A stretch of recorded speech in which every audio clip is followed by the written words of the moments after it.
O Jornal do Meio-Dia está de volta e faltam apenas 5 dias para o segundo turno das eleições. E a disputa à presidência tem movimentado também o mercado financeiro.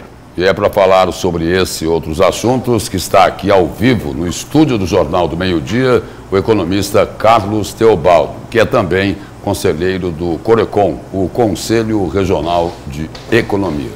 Boa tarde, professor. Seja bem-vindo aqui ao Jornal do Meio-Dia. Boa tarde a todos os ouvintes, boa tarde a vocês. É um prazer estar com vocês aqui. Professor, o que todo mundo sabe é que em campanha política o que não falta é promessa. A gente não sabe se depois essas promessas serão cumpridas. Agora é o seguinte, para falar só de dois aspectos aí. Salário mínimo com aumento real para os trabalhadores, para os aposentados, Auxílio Brasil será mantido e aí o seguinte, o valor será aumentado. Tem dinheiro para tudo isso? Essa é a primeira pergunta. Bom, inicialmente a gente tem que lembrar o seguinte, o Brasil é um país super rico. A questão é você arrumar as coisas e arrumar como você vai conseguir esse dinheiro. A gente usa como exemplo muito uma pirâmide. O que sustenta a pirâmide? É a base. Então a população brasileira é a base para sustentar a economia. O que você precisa? Diminuir a carga tributária para aumentar a renda dessa base tributária. Só que a cúpula atrapalha bastante, né? Por exemplo, 19 bilhões do orçamento secreto já ajudariam bastante em pagar essa conta, não é? E como? E outra coisa, você também, além do orçamento secreto, nós podíamos tirar dinheiro da parte dos subsídios que os deputados ganham e dos senadores. Isso é uma fortuna, ninguém sabe o quanto é, o que vai nesse ralo. Então, se, digamos assim, houvesse uma reforma tributária e legislativa, inclusive, onde é que você cortaria esses benefícios que todos os políticos têm, eu acho que conseguiríamos dinheiro para fazer isso e muito mais. O senhor acredita que o atual desempenho do Brasil, recentemente é um dos 4 países que mais atraem investimentos estrangeiros, estamos registrando deflação, muito embora muitas pessoas ainda não tenham sentido no bolso esse alívio, mas o cenário é positivo, independente do resultado do segundo turno ou não? Pode mudar, porque o mercado respondeu de uma maneira otimista em relação ao primeiro turno, que não elegeu naquele momento o final, o resultado final, qual seria o presidente, ou seja, uma ida para o segundo turno. Bom, a gente tem que lembrar o seguinte, a questão primordial de investimento quando você fala em deflação. A deflação é uma situação pior do que a inflação. Porque a partir do momento que você tem deflação, você deixa de gerar renda, deixando de gerar renda, você deixa de gerar consumo. Deixando de gerar consumo, você deixa de haver produção. Então é um círculo vicioso que você tem. Então a preocupação grande é essa deflação não pode seguir por muito tempo, porque ela vai gerar desemprego e realmente a população vai sentir muito isso no bolso, porque vai perder renda. Agora, com relação ao investimento, quer dizer, o mercado reagiu de certa forma favorável à eleição do primeiro turno e está com uma expectativa muito grande com relação ao segundo turno. O Brasil hoje, na realidade, é o único país praticamente no mundo que está apresentando crescimento econômico. Os Estados Unidos está em grande problema, a China está com problema, todos eles. A União Europeia. E principalmente também por causa da guerra da Ucrânia, Então, e com a Rússia. Então, na realidade, existe uma expectativa. A gente tem uma expectativa. Eu acredito seriamente que o mercado vai ter o mercado financeiro vai dar uma resposta positiva, independente de quem vai ganhar o segundo turno. Professor, o senhor fala aí em deflação, Teve um benefício inicialmente no setor de combustíveis, que começaram a aumentar de novo, o caso do álcool aí da gasolina, mas por que tem demorado tanto a chegar isso daí aos alimentos, a comida, num país com 33 milhões de pessoas com segurança alimentar grave, ou seja, com dificuldade de colocar comida na mesa? A primeira coisa que a gente tem que lembrar, Lúcio, é o seguinte, quando você compra um produto, você estabeleceu um custo dele. Se a próxima compra sua, esse produto subiu, você automaticamente vai repassar pelo estoque que você tem, porque senão você não repõe a sua mercadoria. A mesma coisa é o inverso. Se você comprou por um preço alto e está comprando por um preço mais baixo, enquanto você não vender esse estoque que você comprou com preço alto, você não vai baixar o preço.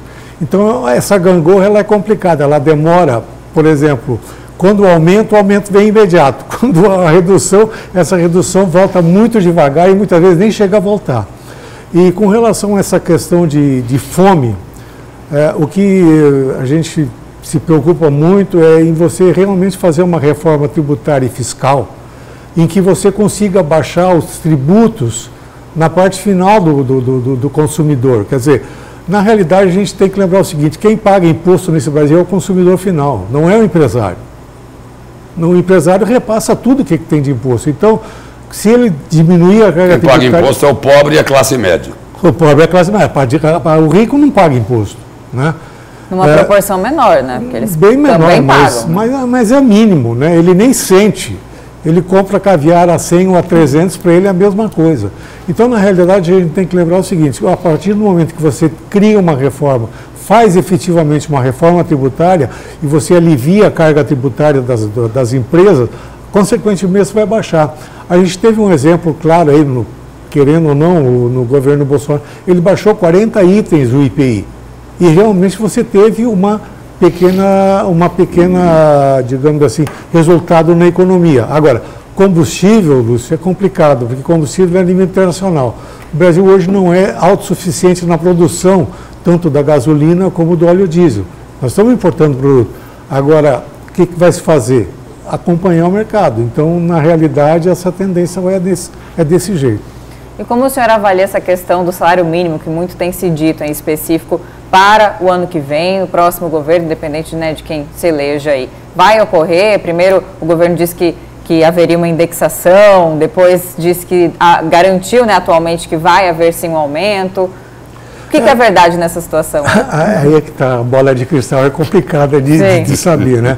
Mas porque economicamente... Economicamente, eu acredito que tem condições de o governo dar aumento de salário mínimo com aumento real, bem como para os aposentados, né? Agora a gente tem que só lembrar o seguinte, o salário mínimo não impacta só na Previdência Social, impacta nas prefeituras. Sim.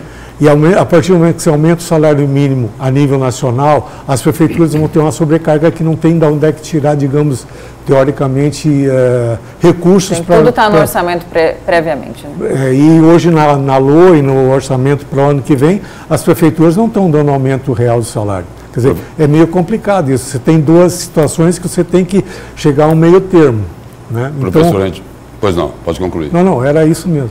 Professor, a gente falava aqui agora há pouco do setor de alimentos, né?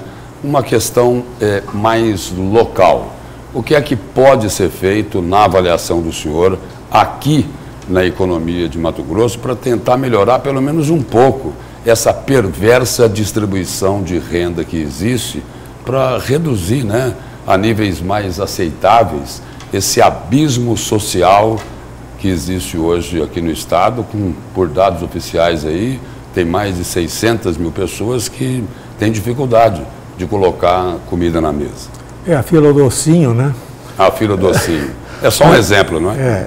Mas na realidade a gente tem que lembrar o seguinte, o estado de Mato Grosso, apesar de ter essa grande produção, tanto pecuária como agrícola, é um estado primário. Nós temos muito pouca indústria aqui para beneficiar essa nossa produção. Então, o que o Estado, no meu entender, teria que fazer? Ele teria que dar um jeito de atrair empresas que processem isso, ou seja, gerando emprego na produção de beneficiamento da nossa produção.